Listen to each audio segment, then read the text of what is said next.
आपके बच्चे अगर हों जिसके भी, बच्चों की कदर करना सीखो। और हाँ, ये भी सुन लो माओ बहनों, अपने बच्चों पर अपनी तमाम तर तवज्जो मबजूल करो। इसलिए कि भी हमारे अजीज मुकर्रम ने फरमाया ना, सबसे पहला मदरसा माँ की गोद है। वो माएँ पैदा करती थी नमाजी, धनी तलवार के मैदान के गाजी। वो माएँ जब भी लेती थी बलाएं, दिया करती थी बेटों को दुआएं। इबादत में कटे बेटा जवानी, शहादत पे हो आखिर जिंदगानी।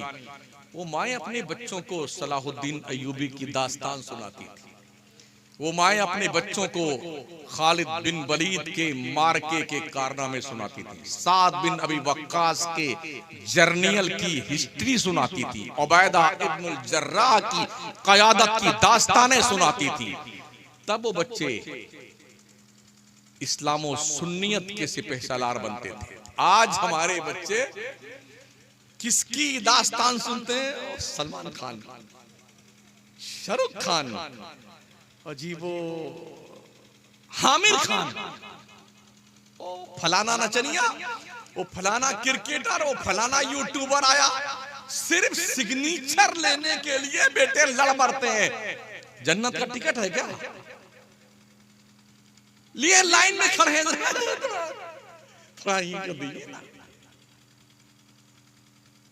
थोड़ा यूं करने के लिए सिर्फ उसको क्या बोलते हैं मास्टर साहब?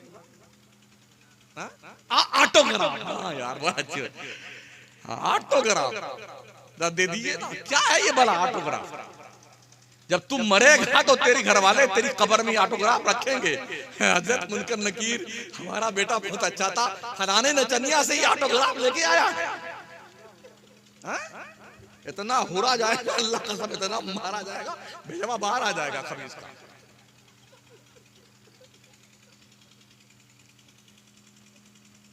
ऑटोग्राफ लेके जा रहे हैं। एक खातून थी हजरत खुनसा। माओ बहनों सुन लो,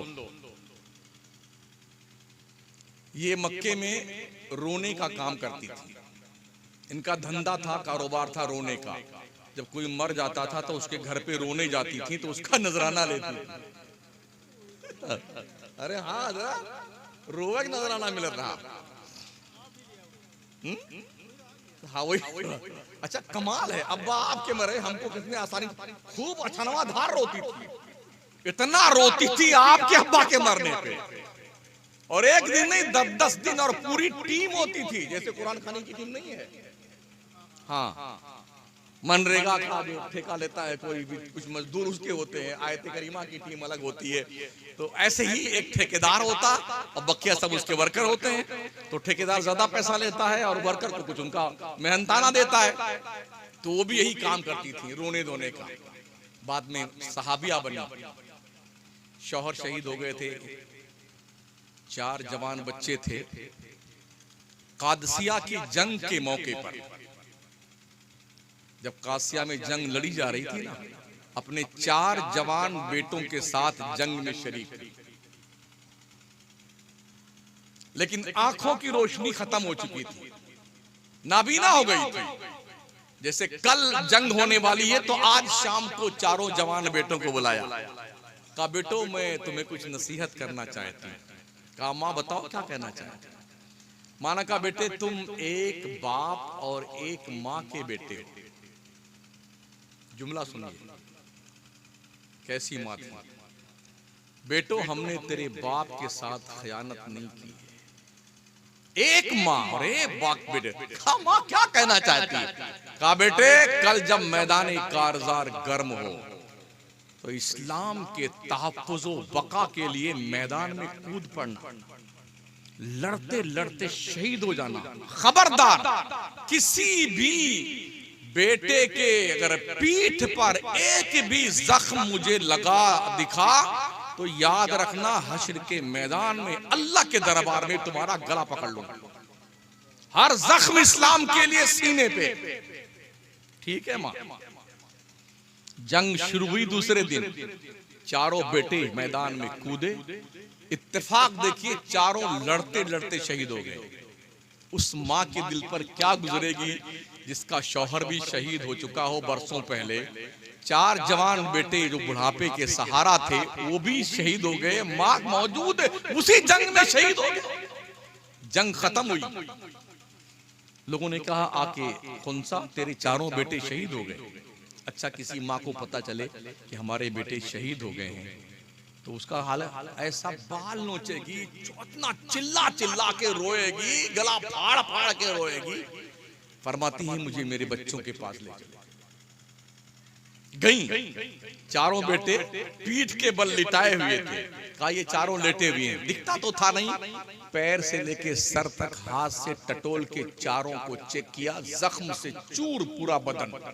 खड़ी हुई फरमाती हैं 4 को पेट के बल लिटाओ, मैं पीठ का जायजा लेना चाहती हूं। जब 4 पीठ के पेट के बल लिटाए गए, फिर बैठी और सर से लेके पैर तक चेक किया, कहीं एक भी जख्म नहीं था। खड़ी हुई, ए अल्लाह तू गवार है ना, खुंसा अपने 4 बेटों से राजी है, तू भी इनसे राजी हो जा। ये थी तालीम एक माँ की अपने जवान बच्चों के लिए। आज माए, अरे हजरत हमारी गुड़िया 4 गाना जबानी याद है, और हमारा जो गुड्डू है ना वो प्यारा डांस भी कर लेता है। ये दिन आए हैं, ये दिन हमने देखने हैं। तवज्जो दो अपनी बच्चियों पर और ये उनके दिल में नक्शे कल हजर कर दो, तुम एक मुसलमान बाप की बेटी हो, तुम एक भाई का गुरूर हो, एक खानदान के सर का वकार हो, एक कौम मुस्लिम की आबरू हो। खबरदार तुम्हारे कदम लड़खड़ाने नहीं चाहिए। जिंदगी का हर कदम खातूने जन्नत के किरदार का आईनादार होना चाहिए। ये तालीम दो अपने बच्चों। ये कब मुमकिन होगा? जब हम अपने बच्चों और बच्चियों को बचपन से ही इस बात की तालीम देंगे, तभी ये मुमकिन होगा। यार आप भी जानते होंगे पहले जमाने में जब कुएं होते थे, जब कुएं से पानी निकाला जाता था ना, तो मुडेर पर इतने मोटे मोटे पत्थर रखे जाते थे, ऐसे खींचते थे रस्सा से पानी, यूं खींच खींच के। इतना मोटा पत्थर जो है रगड़ते रगड़ते एक एक बालिश्त गड्ढा बन जाता था। अगर पेटुआ की रस्सी से, नरमो नाजुक रस्सी से बार बार पत्थर पे भी घसीटा जाए तो पत्थर पे निशान बन जाता, गड्ढे पड़ जाते हैं। यार हमारा दिल कितना सख्त हो गया है, इतनी तकरीरें होती है, आखिर असर नहीं होता है। अल्लाह फरमाता है वज़क्किर फ़इन्न ज़िक्रा तनफ़उल मोमिनीन, नसीहत करते रहो, बेशक नसीहत मोमिन को फायदा देती है। कुछ लोग कहते हैं यार आजकल तो मौलाना के ज़बान में तासीरें नहीं रह गई। बिल्कुल ठीक कहते हो आप। क्यों? इसलिए कि तासीर के लिए रिज़्क़े हलाल शर्त है। अब मकराना से मैं आया हूं, अपने घर से रोटी बांध के तो ला नहीं सकता। साल के 365 दिन में से 300 दिन हम दूसरों का खाते हैं। मुझे पता नहीं लोग क्या क्या खिलाते हैं। हमारा गुमान अच्छा है मोमिन के हवाले से, लेकिन अगर तासीर नहीं हमारी जबान में, इसका मतलब आप कुछ गड़बड़ हमें जरूर खिला रहे हैं। सीधी सी बात, तभी तासीर नहीं हमारी जबान में। ये नस्से कतई है यार। वज़क्किर फ़इन्न ज़िक्रा तनफ़उल मोमिनीन। अगर आप मोमिन हैं, नसीहत असरअंदाज होनी चाहिए। इसका मतलब नहीं फॉल्ट जरूर है, उस फॉल्ट को चेक कर लीजिए। अपने बाप और माँ का एहतराम कीजिए। आज ये भी बड़ा अजीब प्रॉब्लम है। लोग जंग करते हैं माँ बाप से, झगड़ा कर लेते हैं, मार पीट करते हैं।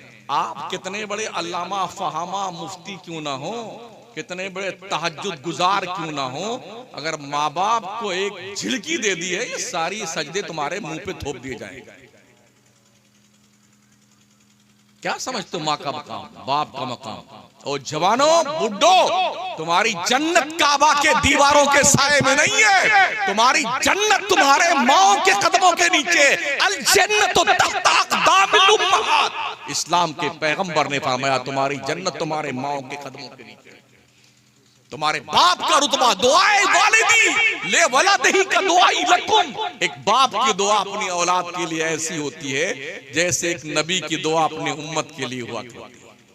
कहां बैठे हैं? बेगम का रुखे ज़ेबा देखने के बाद बूढ़ी माँ को डंडा मारने वालों, धक्के देने वालों, जुल्म करने वालों, कितने ढीठ क्वालिटी के तुम हो गए। 7 हज पैदल करवाया था एक साहबी ने अपनी अम्मा को कंधे पे बिठा करके। आए मुस्तफा करीम अलैहिस्सलाम की खिदमत में, या रसूल अल्लाह मैंने अपनी अम्मी को 7 मरतबा कंधे बिठा के पैदल हज करवाया, क्या माँ का मैंने हक अदा कर दिया? इस्लाम के पैगंबर ने फरमाया मेरे सहाबी सुन, तू जब अपनी माँ के पेट में था ना, तेरी वजह से जो हल्का सा झटका लगा था तेरी माँ को, उसे तकलीफ हुई थी। तेरा 7 हज उस एक झटके के बराबर नहीं हुआ। ये सहाबी का, हम तो बहुत देर के सोचिए। व इम्मा यबलुगन्ना इंदकल किबरा अहदुहुमा औ किलाहुमा फला तकुल लहुमा उफ वला तनहरहुमा वकुल लहुमा कौलन करीमा। तुम्हारे माँ बाप दोनों या दोनों में से कोई एक अगर बुढ़ापे को पहुंच जाए तो उन्हें उफ भी मत कहना, झिड़कना मत, बात बड़ी नरमी से करना। वला तनहरहुमा वकुल लहुमा कौलन करीमा, प्यार से नरमी से बात करना। ये अल्लाह का आदेश है।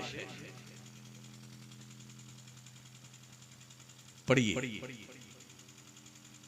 कमेटी वालों का साथ दीजिए, सदर मुदर्रिस साहब, मास्टर साहब, जितने अहबाब आवानो अंसार हैं, आपके बच्चों को पढ़ना पढ़ाना, आपको आगे बढ़ना है।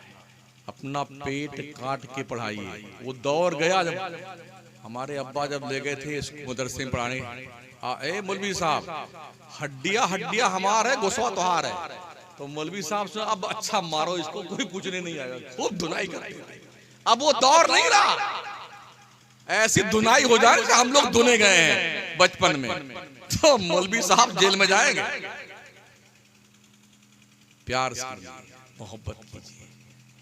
अगर सामने वाला बंदूक से लड़ने आ रहा है तो उसके मुकाबले में गुलेल काम नहीं करती है, तलवार काम नहीं करती है। वैसा ही असलहा लेके आपको जाना पड़ेगा।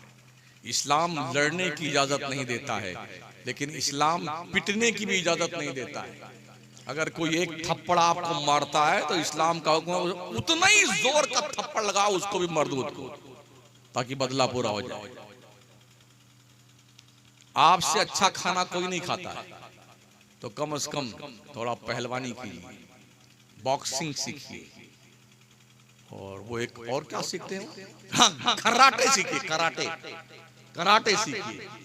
एक कराटा जानने वाला आदमी 50 आदमियों की दुर्गति बना देता है। सीखिए। जानते हो क्यों? सेल्फ डिफेंस के लिए भी और अपने देश के बॉर्डर की हिफाजत के लिए। अगर पाकिस्तान आंख दिखाए तो उसकी भी आंख निकालने की हिम्मत है। बांग्लादेश खुराफात के, हम उसको भी देख लेते हैं। चाइना अगर लाल आंख दिखाता तो हम उसकी आंख में डंडा घुसा दें। इतना पहलवानी कीजिए, मस्त बॉडी बिल्डर बनिए। और अगर कोई आपके हिज़्बे मुखालिफ जो सुन्नी नहीं, वो बदमाश, इतना पहलवान, एक बार गिर जाओ तो उसकी हड्डी टूट जाए, ऐसे झुट्टे गिर जाओ। हाँ, समझ रहे हो? सीखो, कम खाइए, मेहनत कीजिए, काहिल मत बनिए। सुबह उठिए, दौड़िए या 2, 4, 5, 10 किलोमीटर, क्या दिक्कत आती है? हम देख रहे हैं दुनिया बहुत दौड़ रही है। हाँ, आज जो हाकिम है ना, ये 100 साल मेहनत करके इस कुर्सी पहुंचे हैं, और हमने सिर्फ 100 साल में खाया है। खा खा के हमारी टंकी बढ़ गई है, दिमाग सिकुड़ गया है, इतना खाए हम। यानी आप अगर उसमें होटल में पहुंच जाए ना, और जब वो हजरत मीनू रहमतुल्लाह अलैह तशरीफ लाते हैं उनको पढ़िए ना, आसमाए गिरावी हजरत उनके, अरे नाम पढ़ते पढ़ते थक जाएंगे। और फिर अलग अलग उनकी कैटेगरी और उनकी डिग्रियां होती हैं। अलग अलग उसके पर पैसे, हाँ इतना इसका है, ये हाफ का इतना है और फुल का इतना है, पाव का इतना है, क्या चाहिए आप। बड़ी तेजी के साथ हमारे जवानों में जुआ, सट्टा, बेशर्मी, अय्याशी, फुहाशी, एमडी खाने की आदत, शराब पीने की आदत, गरज, अफयूम, चरस, भांग, हेरोइन, ये इस्तेमाल करने की आदत मुस्लिम नौजवानों में बढ़ती जा रही है। जब तक तालीम नहीं होगी तब तक आपकी कौम इस गंदगी से बाहर निकल करके सुथरे माहौल में सांस नहीं ले सकती है। अल्लाह आप सबको सलामत रखे, इदारे को कामयाब बनाए, एकजुट होके रहें, आपस में इंतशार न करें। छोटा मोटा मामला हो भूल जाना सीखो यार। कोई कुछ कह रहा, नेगलेक्ट कर दो उसे। कुछ कह दिया उसने, दिल पे मत लो। बहुत खतरनाक, किसी को कुछ मत बोला करो। इसलिए अरबी का एक शेर है, जराहतुस्सिनान लहत तयामु वला यल्तामु मा जरहल लिसान। तलवार का घाव तो बहुत जल्दी भर जाता है, जबान का घाव जल्दी नहीं भरता है, भरता ही नहीं। हाँ, हालांकि जबान में कोई वो धारवार नहीं लगी हुई। कभी कभी एक ऐसी उल्टी सुल्टी कोई बाणी बोल देता है ना, जिंदगी भर उसका जख्म दिल से नहीं जाता है। इसलिए अच्छी बोली बोलना सीखें, प्यार से बात कीजिए। कोई आपको गाली देता है ना, कोई बात नहीं, मुस्कुरा के रह जाइए। 2-4 बार देगा ना, उसके बाद शर्मिंदा होकर माफी मांगेगा। लेकिन हम भी किसी से पीछे थोड़ी ना, उसने एक दिया हम 3 गाली देंगे। ये इस्लाम का तकाजा नहीं, माफी करना। अल्लाह करीम आप सबको जज़ाए खैर दे। अब मुझे निकलना भी है और हमारे शोरा को, खासकर हमारे अजीज़ मुकर्रम हज़रत सोहराब कादरी को भी आपको सुनना है। इस तब तक के मैं आपसे इजाज़त चाहता हूँ। अगर अल्लाह ने फिर कभी तौफीक बख्शी और मेरा आबोदाना यहाँ हुआ, फिर आपसे मुलाकात होगी। अस्तगफिरुल्लाह रब्बी मिन कुल्लि ज़ंबिन व अतूबु इलैह, ला इलाहा इल्लल्लाह मुहम्मदुर रसूलुल्लाह। अस्सलामु अलैकुम व रहमतुल्लाह। ये मशवरा है निहायत मेरा अहम दे